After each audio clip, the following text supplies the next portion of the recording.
ඔය කවදා හරි අහලා තියෙනවද කිසිම යන්ත්‍ර සූත්‍රයක් නැතුව වනාන්තරයක සිතියමෙන් සම්පූර්ණයෙන් වෙනස් කරන්න පුළුවන් දක්ෂ ඉංජිනේරුවෙක් ගැන?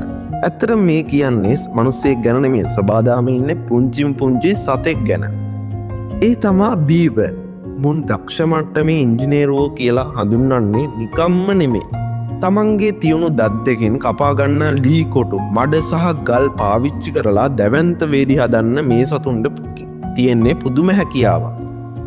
වේගයෙන් ගලා යන ගංගාවක් කරහා මේ ශක්තිමත් ලී වේල් බැඳලා ඒ වතුර පාර නතර කරන්න මේ පුංචි සතා හරිම දක්ෂයි.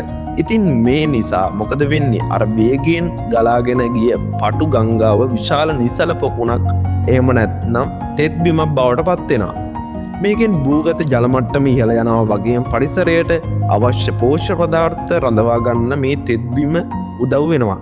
ඒ විතරක් නෙවෙයි, මේ අලුත් තෙත් බිමට මාළුන්ට, කුරුල්ලන්ට සහ තවත් සතුන් දහස් ගණනයකට ලස්සන නිදහසක් වෙනවා.